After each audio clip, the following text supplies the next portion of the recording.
Bagi kalian podcaster, game streamer, atau apapun yang berhubungan dengan audio recording, kelihatannya kalian harus ngelirik mikrofon yang satu ini.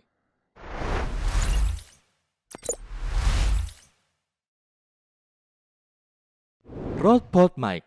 Meskipun mikrofon ini sudah rilis lebih dari 5 tahun yang lalu, tapi mikrofon ini nggak pernah hilang dimakan zaman karena kualitasnya yang oke banget.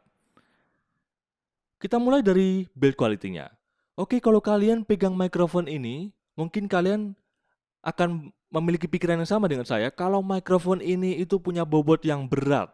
Ya, bobotnya sendiri yaitu 900 gram, ya sekitar 900 gram.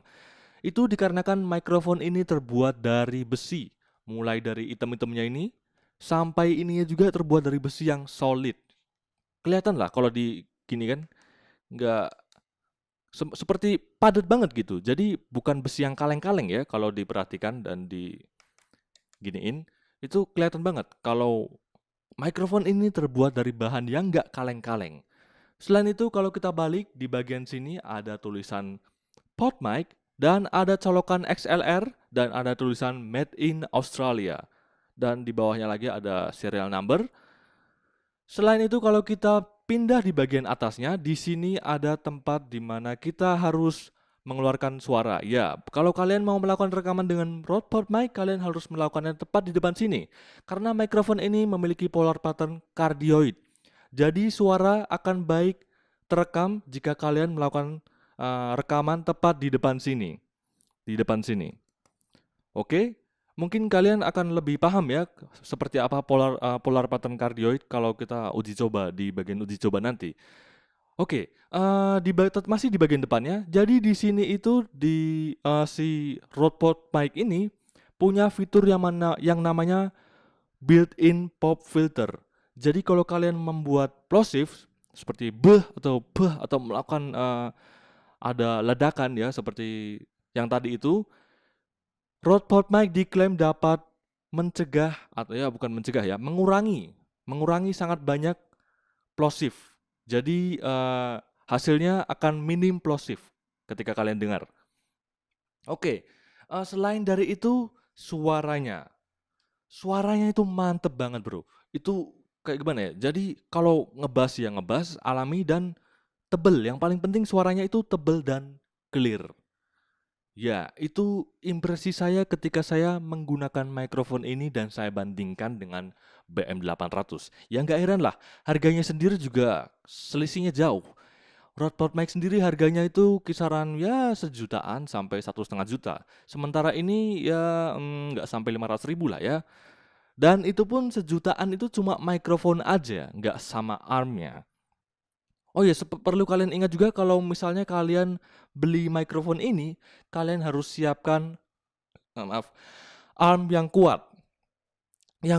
menahan beban dari Rode PodMic ini. Oke, jadi kalian harus mempersiapkan arm yang kuat seperti yang saya pakai ini. Saya menggunakan arm dari Tafware dan itu cocok dan kuat untuk Rode PodMic ini.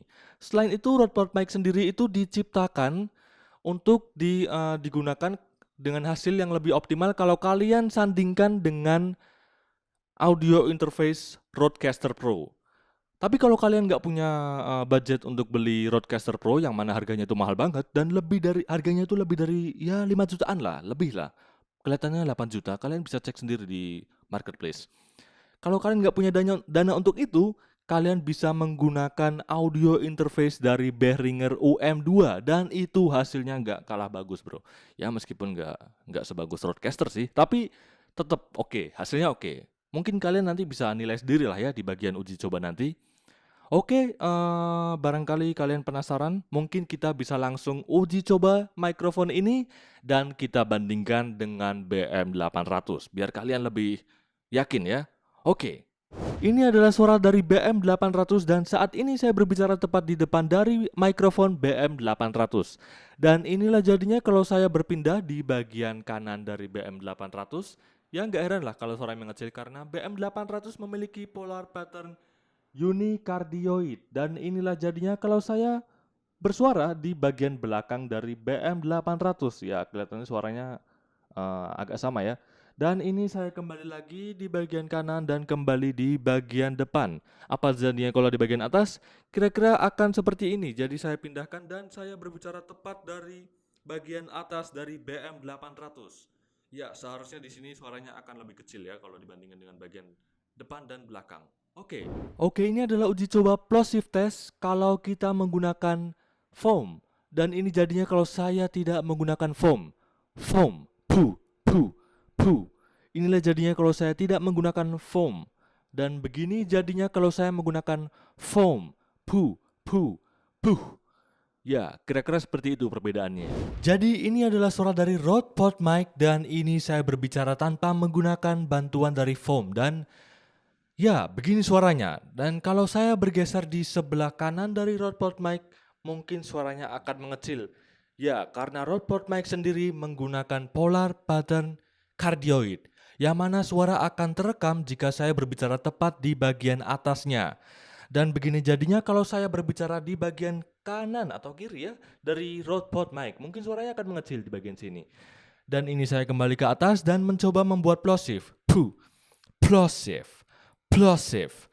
Ya, kira-kira seperti ini hasilnya. Dan ini jadinya kalau saya berbicara di bagian belakang dari Rode PodMic, mungkin suaranya akan mengecil ya. Oke, ya nggak heran karena ini adalah tipe dari polar pattern cardioid. Oke, bagaimana kalau kita menggunakan foam?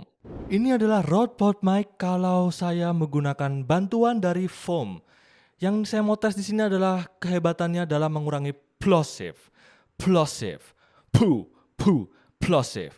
Ya, kira-kira seperti itu kalau saya membuat plosive. Dan kelihatannya suaranya sama, tapi kekuatannya dalam mengurangi plosive akan jauh lebih baik kalau, ya menurut saya, akan jauh lebih baik kalau kita menggunakan foam. Ya, kira-kira seperti ini hasilnya. Jadi, mikrofon ini cocok untuk apa aja dan untuk siapa saja? Kalau kita perhatikan dari kualitas audio dari Rode PodMic ini, mikrofon ini cocok banget untuk kalian yang mau berurusan dengan podcasting, live streaming, sampai urusan voice acting sekalipun, kalian bisa banget mengandalkan mikrofon Rode PodMic ini. Bahkan saya sendiri sudah menggunakan mikrofon Rode PodMic ini selama kurang lebih beberapa bulan, dan hasilnya oke banget dan bisa diandelin untuk urusan semua voice acting lah ya. Bahkan sampai urusan yang ekstrim-ekstrim, voice acting yang sampai berteriak-teriak gitu, mikrofon ini bisa banget kalian andelin. Karena hasil suaranya meskipun berteriak-teriak, hasilnya nggak pecah sama sekali sob. Jadi kalian bisa menjadikan mikrofon ini sebagai opsi kalian untuk upgrade. Ya, saya saranin banget.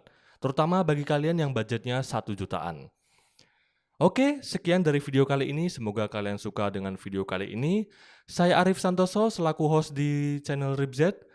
Undur diri, dan kalau misalnya kalian menemukan banyak kesalahan di dalam video ini, saya harap kalian bisa ya nggak keberatan lah untuk meninggalkan masukan untuk saya sehingga saya bisa membuat video yang lebih baik lagi di channel Ripz ini. Dan ya itu saja. Sampai bertemu di video yang lainnya. Sampai jumpa.